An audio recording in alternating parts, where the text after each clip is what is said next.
वैसे ही मैं देश भर के जिन भी मंचों पर जाता हूं उनसे पूछता हूं कि अगर सामने बैठे हुए लोग और मंच पर बैठे हुए लोग वास्तव में पाखंड और अंधविश्वास के विरोध में है तो फिर पाखंड अंधविश्वास कर कौन रहा? हो ये रहा है कि जो इन पांडालों में आते हैं, बहुजन पांडालों में, वो पर्ची बनाने वालों के पांडालों में भी जाते हैं। तो ये दोहरी मानसिकता नहीं चलेगी। अगर इन बहुजन पंडालों में आ रहे हो तो वो शिवलिंग पे बेलपत्ती चिपकाने वाले के पंडाल में जाना बंद कर।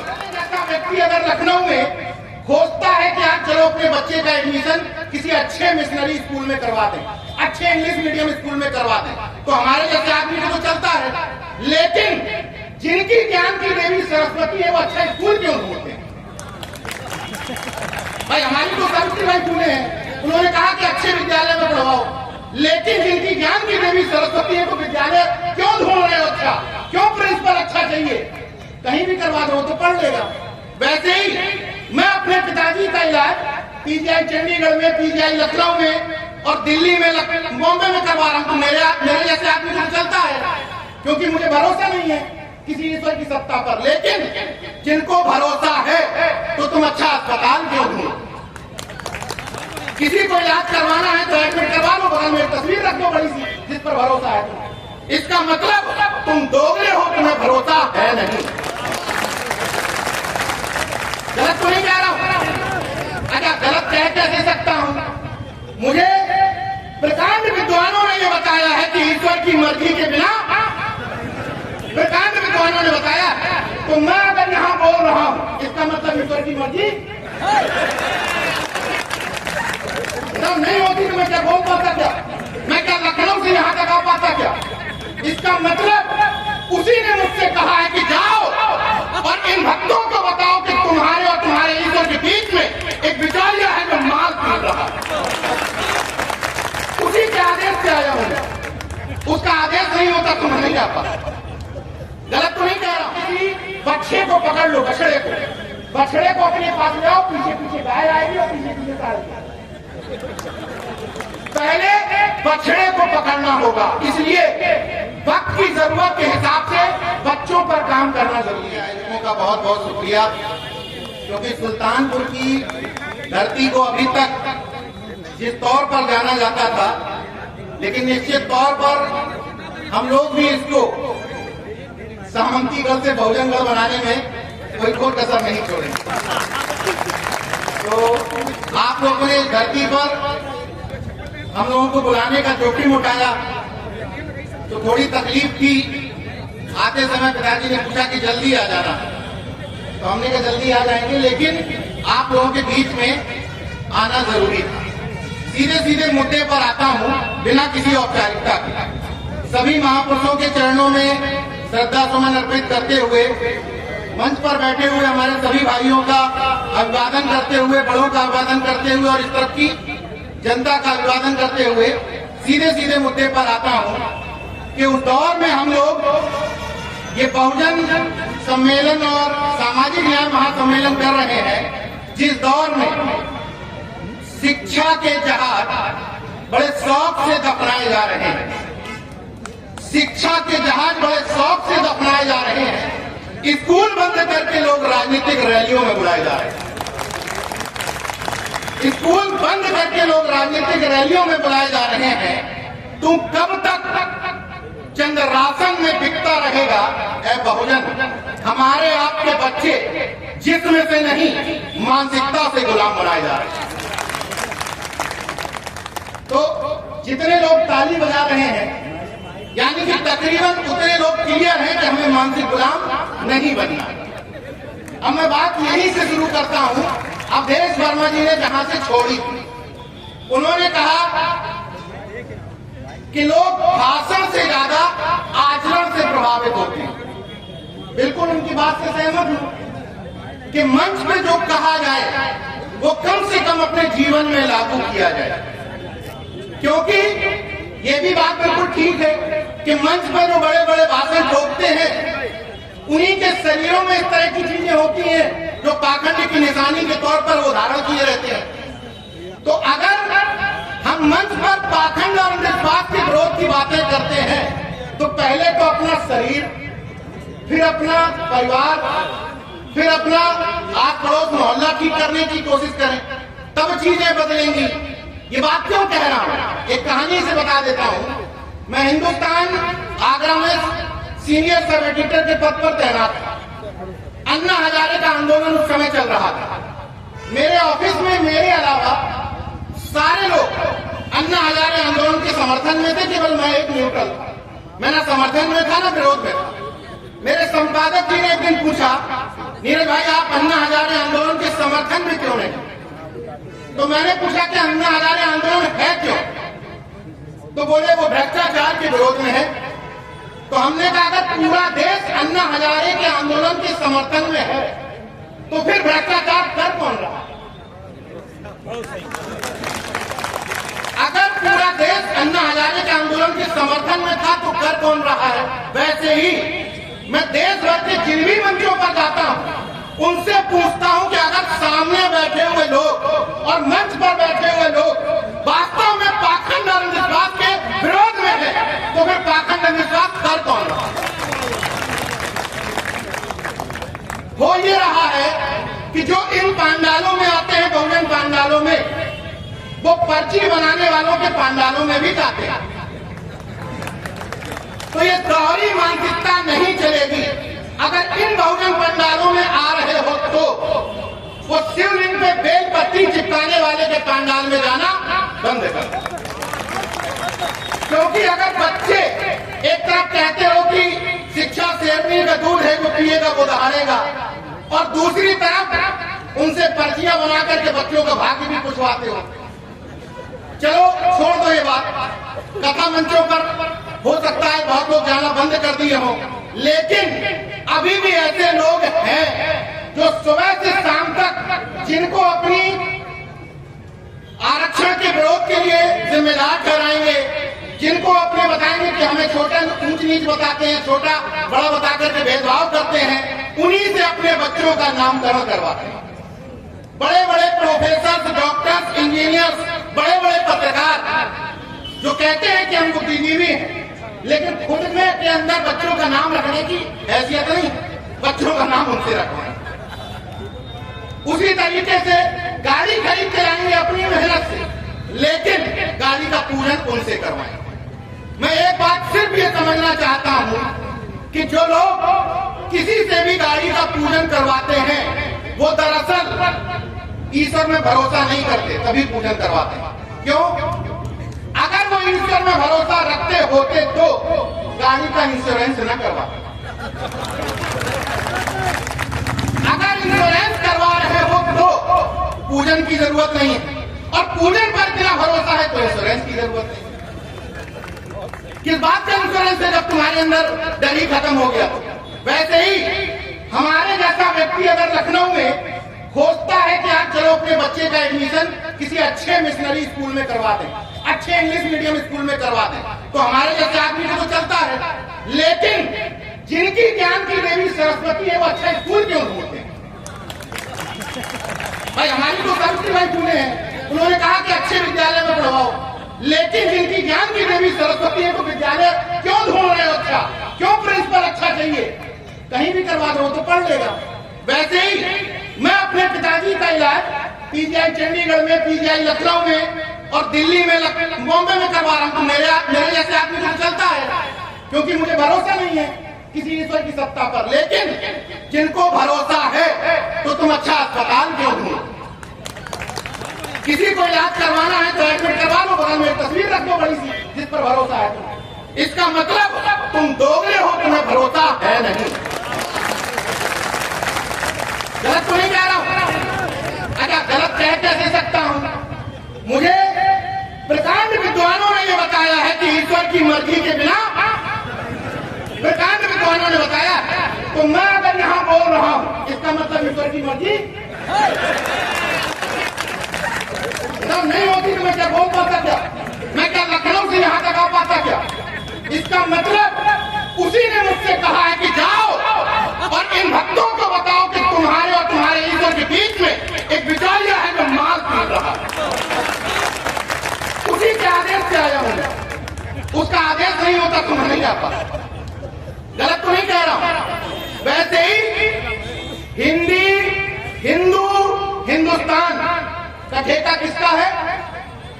जो कहते हैं कि हिंदी, हिंदू, हिंदुस्तान, जो हिंदी की बात करने वाले लोग हैं उनके बच्चे इंग्लिश मीडियम स्कूल में पढ़ रहे हैं। जो आपसे कहते हैं कि हिंदी हिंदी हिंदी हिंदी, वो अपने बच्चों को इंग्लिश मीडियम स्कूल में पढ़ा रहे हैं। जो आपसे कहते हैं हिंदू, वो अपने बच्चों के लिए ईसाई मिशनरी स्कूल ढूंढ रहे हैं, सिफारिश लगवा करके एडमिशन करवा रहे हैं। और जो आपसे कहते हैं हिंदुस्तान, वो अपने बच्चों को विदेश में पढ़वा रहे हैं। तो केवल कावड़ होने का ठेका, केवल हिंदू हिंदुस्तान करने का ठेका, हिंदू मुसलमान करने का ठेका किसका है? हमारे आपके बच्चों का। किसी भी नफरत की आंधी में, चाहे वो संगल की घटना हो या इधर बहराइच की घटना, किसी भी नफरत की घटना में, चाहे इस पक्ष का आदमी, आप आंकड़े उठा के देख लीजिए गुजरात से लेकर कहीं के भी दंगों की, चाहे इस तरफ का हिंदू हो चाहे इस तरफ का मुसलमान, मरने वालों में किसी रहीम जाति की औलाद नहीं हो। दोनों तरफ से मरने वाले लोग गरीब और मजलूम की ही औलाद होते हैं। तो नेता और बड़े बड़े अधिकारी उनके नाम पर रोटियां सेकेंगे राजनीति, लेकिन मरने के लिए, वहां पर शहीद होने के लिए केवल हमारे आपके घर के बच्चे हैं। छोड़ दो, बॉर्डर पर शहीद होने वालों की लिस्ट उठा करके देख लो, वहां भी देख लो कि किनके घर के बच्चे बॉर्डर पर हमारी रक्षा करने के लिए डटे हुए हैं। इसलिए मैं आप लोगों से अनुरोध कर रहा हूं कि कम से कम इन कार्यक्रमों में आते हो, इन मंचों पर आते हो, तो कुछ बातें अपने दिल से एकदम क्लियर कर लो कि हमको क्या करना है और क्या नहीं करना है। ये तय कर लेंगे ना। तो एक बात और करनी है, ये तो पाखंड की बात हो गई। अब मुख्य मुद्दे पर आते हैं, भारतीय संविधान एवं वर्तमान चुनौतियां। तो भारत के संविधान से, जब भारत के संविधान का स्वरूप में प्रस्तावना में ही धर्मनिरपेक्ष शब्द लिख दिया गया है, तो संविधान के स्वरूप को बचाने की जिम्मेदारी हमारी बनती है। उस स्वरूप को बचाने की जिम्मेदारी, जब भारत का संविधान कहता है कि जाति, वर्ण, लिंग, धर्म के हिसाब से भेदभाव नहीं किया जा सकता, तो इसको बचाने की भी जिम्मेदारी हमारी बनती है। अब मैं उस जाति पर आ रहा हूं। समस्या ये है कि सामाजिक न्याय की बात जब हम करते हैं, तो सामाजिक न्याय में का मतलब हम समझ लेते हैं कि दो चार जातियों को इकट्ठा कर लो, सामाजिक न्याय बन जाएगा। दरअसल राजनीतिक परिवर्तन और सामाजिक परिवर्तन को हम आपस में क्लब कर देते हैं, जबकि दोनों अलग अलग चीजें हैं।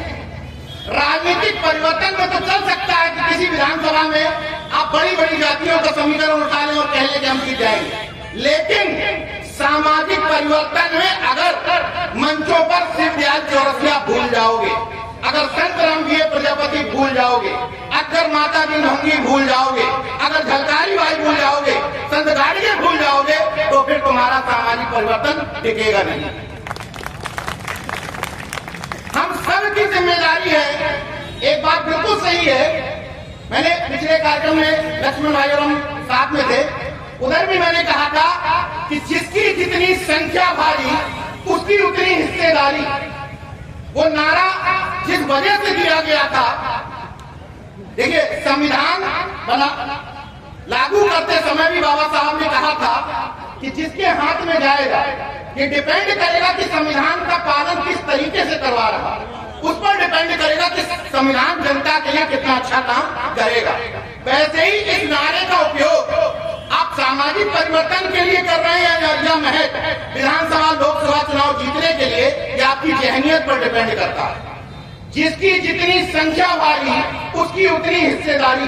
सुनने में अच्छा तो लगता है, लेकिन इस नारे के चक्कर में तुम अपने नाई समाज के भाई को भूल गए,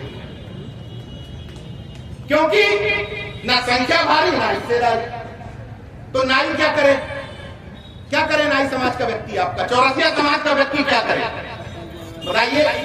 संख्या भारी और हिस्सेदारी के चक्कर में तो 4-5 जातियां आती हैं, वही मंचों पे भी दिखती हैं, तो बाकी व्यक्ति क्या करे? इसलिए बदलते वक्त की जरूरत के हिसाब से मैं बार बार एक बात कहता हूं कि हमें बदलते वक्त की जरूरत के हिसाब से अपने नारों में, अपनी डिमांड्स में बदलाव करना है।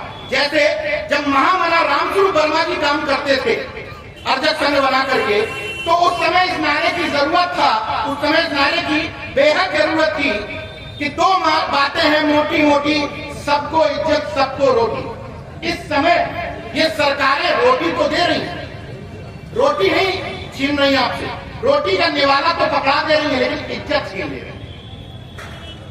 तो हमें अब बदलते वक्त के साथ रोटी के क्रॉस करके एक डिमांड रखनी है कि मान सम्मान स्वाभिमान और इज्जत से समझौता नहीं करेंगे। जो आपके चेहरे, आपके समाज के चेहरे जो आपको दिखा करके आपका वोट बैंक लूटने की जो योजना चल रही है, इसको हम बहुत गंभीरता के साथ समझेंगे। क्यों समझने की जरूरत है? इसलिए समझने की जरूरत है क्योंकि उनको एक बात बहुत अच्छी तरह से पता है कि कितना इनको संविधान रटा दो, कितना इनको आरक्षण की बात कर लो, लेकिन जैसे ही जाति का मुखौटा सामने आता है, वैसे ही ये गर्दन झुका करके कटने को तैयार हो जाते हैं। ये बात उनको बहुत अच्छी तरह से समझ में आ गई। इसलिए हम सब अगर बहुजन बन रहे हैं तो हम एक काम और करना है, कम से कम 4 जाति के लोगों, स्पष्ट बोल रहा हूं, मुझे कोई किसी से राग नहीं रहता है, कुर्मी, यादव, मौर्य और चमार, इन 4 जातियों को ये करना है कि अगर आप बहुजन बन गए हैं तो अपने जाति महासभाओं के कार्यक्रमों में जाना बंद करना। बाकी के लिए नहीं कह रहा हूं, वजह है बाकी के लिए क्यों नहीं कह रहा हूं। अब नाई से आप कहोगे कि जातिवाद बंद कर दो, जातिवाद करेगा था, जातिवाद करेगा कैसे? तो पहले तो उनकी जिम्मेदारी है जो मंचों पे बुलाए जाते हैं हमारे जैसे। मैं अपनी तरफ उंगली करता हूं, किसी की तरफ नहीं करता हूं। पहले तो हम अपने से सवाल करें कि हम खुद कितने बहुजन बन पाए, तब हम दूसरे की तरफ उंगली उठाएंगे। अब जाति महासभाओं से तकलीफ क्या होती है ये भी बता देता हूँ, मैं प्रैक्टिकल बता रहा हूँ, 9 साल जातिवाद करके देख चुका हूँ। समस्या ये होती है कि जैसे इन पांडालों पर अभी कहा जाए, जाग जाओ कुर्मी वंश के सूरवीरों, जाग जाओ यदुवंश के क्षत्रिय वीरों, जाग जाओ मौर्य वंश के वीरों, तो होगा क्या?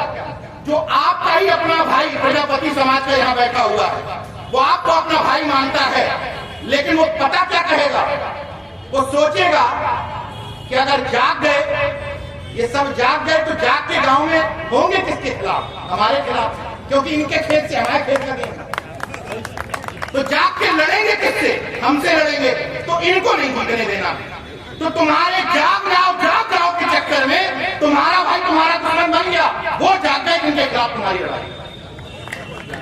तुम्हारा अपना भाई नहीं जागा, उनको जगा दिया तुमने जाग जाओ के चक्कर में। इसलिए अगर इन बहुजन मंचों पर दहाड़ते हो तो आज के बाद सिर्फ एक बात कहनी है, जाग जाओ बहुजन मंच के सूर्य, क्योंकि हम सब घुमा फिरा करके एक ही रक्त वंश के हैं, कोई भाई छोटा कोई भाई बड़ा। मैं केवल समस्याओं पर बात नहीं करता, समाधान पर भी बात करता हूं, और इसका सबसे बढ़िया समाधान है अंतरजातीय विवाह, इंटरकास्ट मैरिजेस। इससे अच्छा कोई सॉल्यूशन नहीं। क्यों? मान लीजिए मुझसे किसी कुर्मी व्यक्ति ने, कुर्मी भाई ने कहा, हमारे नीरज भाई यादव समाज के लोग बहुत ज्यादा ये क्लास 1 ऑफिसर हो गए, तो मैं कहता हूँ दामाद बना लो। भाई किसी यादव को अगर तकलीफ है कि कुर्मी ज्यादा दिखने लगे पीसीएस में आईएएस में, तो दामाद बना लो। आपस में रिश्ता स्थापित कर लो, सामने वाले मनुवादी सामंतियों की काट इसी में छुपी। और उसका उदाहरण भी बता देता हूं। अभी हम लोग 12 जनवरी को एक कार्यक्रम कर रहे हैं लखनऊ में, जीजाबाई की जयंती। जीजाबाई अपने कुल से जाधव कुल की थी, जाधव, जिनको यादव कहते हैं कि हम, और उनके पिता शाहजी भोसले कुल से थे, शिवाजी के, जिनको कुर्मी कहते हैं कि हमारे। तो सोच के देखो, इतिहास में जो अंतरजातीय विवाह हुआ था, उससे पैदा हुई संतान कितनी बड़ी सूरवीर और महाबली हुई, शिवाजी की। तो ये केवल 2 जातियों की बात नहीं है, यही कॉम्बिनेशन कुर्मी मौर्य में, मौर्य कोरी में, कोरी चमार में, सब में आपस में स्थापित करना। और जिस दिन ये वैचारिक रिश्तेदारी तुमने डेवलप कर ली, उस दिन उनका फड़फड़ाना शुरू हो जाएगा। अगर कोई यादव समाज का व्यक्ति पेरियार लड़े की यादव की जयंती 10,000 की भीड़ के साथ मना रहा है, उससे सत्ता वालों को कोई तकलीफ नहीं, कोई तकलीफ नहीं। लेकिन अगर वही जयंती प्रजापति समाज का व्यक्ति 5 लाख भीड़ के साथ मना रहा है तो बिलवला जाएंगे। ये वक्त की जरूरत है कि हमें ये करना ही होगा। और अवधेश जी चले गए, अवधेश जी चले गए। अवधेश जी कह रहे थे कि जो मंचों पर बोला जाए वो जीवन में लागू किया जाए, और ये कहते हुए 4 गोली दिखाए। तो इसलिए मैं कहता हूं कि अगर पाखंड और अंधविश्वास के विरोध में हो तो शरीर से 3 निशानियां गायब कर दो, 1 2 3। क्लियर है? इसको बताने की जरूरत नहीं है, क्योंकि जब तुम किसी सार्वजनिक जगह पर बैठे होते हो तो वह ऐसे साथ में से देखते हैं झांकते हुए कि इनमें से कौन कौन गुलाम बैठा है। तो आपको इन गुलामी की बेड़ियों को, निशानियों को एकदम कट कर देना है। सहमत है ना इस बात से? क्योंकि वो अगर किसी भी तरीके से अलग दिखते हैं तो हमारी जिम्मेदारी है कि हम कम से कम अलग दिखना तो शुरू करें। अब भाइयों से एक अनुरोध, क्योंकि युवा भाई मेरे बहुत सारे हैं इधर और मेरा परिचय पत्रकार के तौर पर करवाया गया है, तो युवा भाइयों से विशेष तौर पर अनुरोध कि हम लोगों का भाषण सुनकर के एकदम गर्मजोशी से ये मत सोच लीजिएगा कि आज डंडा लेके बाहर निकल जाएंगे। जो मिलेगा उसको एकदम आपको होश से काम लेना है। कभी भी सोशल मीडिया में सार्वजनिक तौर पर किसी धर्म के ऊपर टिप्पणी नहीं करें। ये गौर करिएगा इस बात पर। अगर आपको, देखिए सीधी सी बात है, आपको अपनी लकीर लंबी खींचनी है। आपको ये क्या कहने की जरूरत है सोशल मीडिया पर कि हमारी ज्ञान की देवी साहब सरस्वती नहीं, जरूरत ही नहीं है। आपको केवल ये बताना है कि हमारी ज्ञान की देवी सावित्रीबाई फुले कौन सी धारा में अपराध है। अगर आप लिखोगे सोशल मीडिया पर कि जातिवाद बनाना चाहिए, कौन सी धारा में अपराध है। अगर आप कहोगे कि ओबीसी के लिए भी हमें विधानसभा और लोकसभा में रिप्रेजेंटेशन और आरक्षण चाहिए, कौन सी विधानसभा में अपराध है। आप कहोगे लेटरल एंट्री नहीं चाहिए, कौन सी धारा में अपराध है। इतने मुद्दे आपके पास लिखने को हैं भाई। इन सब चीजों के लिए हम लोगों को छोड़ दो ना। थोड़े बहुत चर्चित हो गए तो थोड़ा बहुत छेड़ने में आदमी को डर लगता है। ऐसा नहीं कि नहीं छेड़ेंगे, एक आदमी निपटना तय, लेकिन थोड़ा थोड़ा बचते हैं। तो तुम्हें गांव भर में रहने में छेड़ने की जरूरत नहीं है। 2 तरीके हैं गांव में विरोध करने। गांव वाले गौर से सुन ले, किसी भी विचारधारा का विरोध करने के 2 तरीके हैं। एक तरीका है विरोध करना। किसी ने भगवत पांडाल का मंच सजाया, वहां पहुंच गए चौधरी बन करके, मैं ये सब नहीं मानता, मैं सब विरोध में हूं। अब पता चला भाई दर्द हो गई, अब रोते घूम रहे हो। दूसरा तरीका है गांव में रहने वालों को विरोध नहीं करना है, गांव में रहने वालों को बाइकआउट करना। दोनों का अंतर समझ गए? अंतर यह है कि या तो वहां जाकर के ढिंडोरा पीटो कि हम नहीं मानते, या हम तुम्हारी जगह पर, पाखंडी जगह पे जाएंगे नहीं। अगर देखिए बहुसंख्यक तो हम ही हैं, उपभोक्ता तो हम ही हैं। अगर हम ये तय कर लें कि हम वोट हमारा बहुजन को, नोट हमारा बहुजन, अगर बहुसंख्यक समाज के लोग ये तय कर लें तो पाखंड वाली दुकानें भी बंद हो जाएंगी और वैसी वाली भी हो जाएंगी। सिर्फ अगर हम ये तय कर लें कि हम सुई से लेके हवाई जहाज तक अपने जीवन का 1 रुपए की भी कमाई पाखंडी आयोजनों में ना खर्च करके कोई भी सामान खरीदेंगे अपने बहुजन समाज के व्यक्ति की दुकान से खरीदेंगे, तो दुकानें बंद हो जाएंगी कि नहीं हो जाएंगी। इसमें किसी की आलोचना की बात नहीं है, अपने समाजों को आगे बढ़ाने की बात है। लेकिन फिर बहुजन का मतलब बहुजन ही होना चाहिए। फिर वहां पर टॉर्च लगा के जाति खोते मत घूमिए। फिर बहुजन का मतलब बहुजन। और जब टीवी देख रहे हो आपके घर के बच्चे और महिलाएं, ये हमारी कुछ माताएं बहनें बैठी हुई हैं, आपसे अनुरोध कि घर पे सेंसरशिप लागू करनी है। क्यों?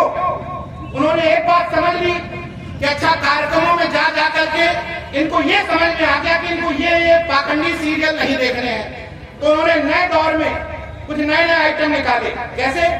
डायन, चुड़ैल, नागिन सीरियल आते हैं, आते हैं ना सीरियल। ये सीरियल इसीलिए शुरू किए गए हैं कि तुम घुमा फिरा करके उसी पाखंडी व्यवस्था में बने रहो। इसलिए आप लोगों को घर पे ये सेंसरशिप लागू करनी है कि क्या देखना है और टीवी पर क्या नहीं देखना। पहली चीज तो महिलाओं को इस तरह के सीरियल जिसमें एक महिला विलेन है और एक महिला शरीफ है, तो ये घर से ही ये सिस्टम इस तरीके के डाल दिए जाते हैं कि पहले से ही महिला को विलेन के तौर पर प्रेजेंट कर दिया जाए। और ये डायल जो है नागिन जैसे सीरियल नहीं देखने। आपने अपने बच्चों को कह दिया कि भाई इन आयोजनों में नहीं जाना है, तो उन्होंने नए नए कार्टून सीरियल बना दिए, बाल हनुमान, बाल गणेशा। वैसे नहीं देखना है तो कार्टून की शक्ल में देख। तो बहुत करीब से निगाह रखने की जरूरत है, क्योंकि जिनके खिलाफ आपकी लड़ाई है वो हर पल रिसर्च करते हैं। और एक बात और करते हैं, हमारे जैसे व्यक्ति को जिसके बारे में सब कुछ क्लियर है उसको भी आज तक ट्राई करते हैं। लेकिन हम लोग क्या करते हैं, अगर हमारे पड़ोस का कोई व्यक्ति एक बार कार्यक्रम में बुलाने पर नहीं आया तो हम लोग क्या करते हैं, छोड़ो यार, वो कार्यक्रमों में जाता नहीं है, वो नहीं आएगा हमारे कार्यक्रम में, छोड़ो। ये नहीं करना है, क्योंकि अगर 10 साल 15 साल 20 साल से कोई कार्यक्रम हो रहा है किसी भी उसका, और उस कार्यक्रम में अगर आप 3-4 समाज के लोग भी एडिशनल नहीं कर पा रहे हो, तो इसका मतलब कमी आप में है, उनमें नहीं। ये कहने वाले नहीं होगा कि छोड़ो वो तो पाखंडी है, छोड़ो वो तो अम्बेडकरवादी नहीं है, वो तो मंडलवादी नहीं है। आपको ट्राई मारना पड़ेगा जैसे वो लोग ट्राई मारेंगे। मैं बहुत कड़वी सच्चाई बोल रहा हूं, मैं खुद संघ में रहा हूं, खुद मैं बहुत बड़ी बात कह रहा हूं कि मैं अम्बेडकरवादी किसी के बुलाने से, किसी के समझाने से नहीं बना। मुझे कोई घर में समझाने नहीं आया कि ये भी मिशन। मुझे संघ वालों ने तो ट्राई किया, लेकिन अम्बेडकरवादियों ने कभी ट्राई नहीं किया। मैं दिल्ली गया, पढ़ा लिखा, मुझे समझ में आ गया कि बाबा साहब तो हमारे हैं, तो मैं खुद आ गया इस मिशन में। वैसे ही हकीकत बता रहा हूँ, वैसे ही हम में से ज्यादातर लोग बताते जो किसी नए समाज के व्यक्ति को ट्राई करने जाते हैं, नहीं करने जाते। हम जो मीटिंग कर रहे हैं जितने लोगों के साथ, उतने ही लोगों के साथ मीटिंग करते रह जाते हैं। आज के बाद, यहाँ से निकलने के बाद, आपके मोहल्ले में जितने भी बहुजन समाज के लोग रह रहे हैं, अगले कार्यक्रमों में उनको ट्राई मारना, रस्सी आवत जाते सिर पर परत किसान। एक बार ट्राई मारोगे, 2 बार ट्राई मारोगे, 3 बार ट्राई मारोगे, चौथी बार छठवार के साथ में आएगा। लेकिन उसके लिए करना ये पड़ेगा कि अपनी गाड़ी की एक सीट खाली रखनी पड़ेगी।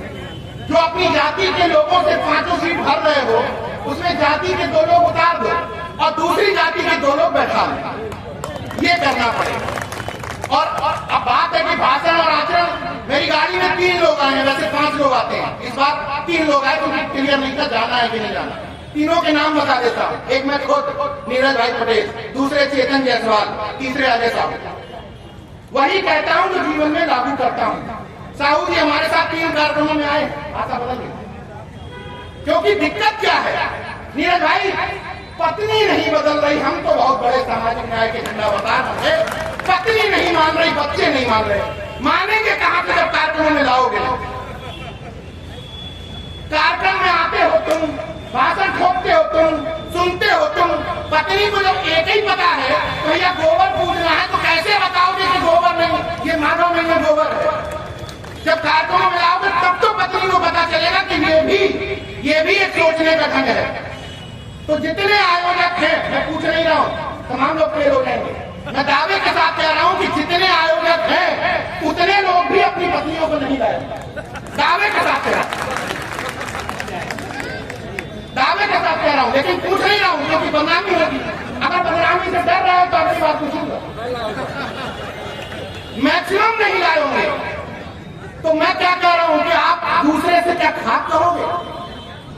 जब आप आयोजक हैं तो पहली जिम्मेदारी इसकी शुरुआत अपने घर से करो, क्योंकि पत्नी के बिना बदले कुछ भी नहीं बदल सकता, ये तय करके। अगर किसी गाय को समझाना है, सीधा सीधा कॉन्सेप्ट है, अगर किसी बच्चे को पकड़ लो, बछड़े को अपने पास ले आओ, पीछे पीछे गाय आएगी और पीछे पीछे गाय। पहले बछड़े को पकड़ना होगा, इसलिए वक्त की जरूरत के हिसाब से बच्चों पर काम करना जरूरी है। और जो पहले आपकी डिमांड हुआ करती थी कि फलाने महापुरुष की जयंती पर छुट्टी दे दो, मूर्तियां दे दो, अब ये डिमांड्स करना बंद कर दो, क्योंकि सरकारें जिसकी मांगोगे उसकी जयंती पर छुट्टी दे देगी, जिसकी मांगोगे उसकी मूर्ति लगा देगी, जितने फुट की लगवानी हो, 300, 400, 500, 600, जितने फुट की, जितने मीटर की मूर्ति लगवानी हो लगवा देगी, बस नौकरी नहीं देगी। तो अब डिमांड क्या करनी है भैया? दीनदयाल उपाध्याय के नाम पर इंटर कॉलेज बनवा दो, उसमें प्रिंसिपल हमारा बना दो। श्यामा प्रसाद मुखर्जी के नाम पर डिग्री कॉलेज बनवा दो, उसमें प्रोफेसर हमारे भर्ती करो। तो नाम ले लो तुम, हिस्सेदारी दे दो। और अभी क्या हो रहा है? नाम मिल रहा है तुम्हें और प्रोफेसर भी बनना है।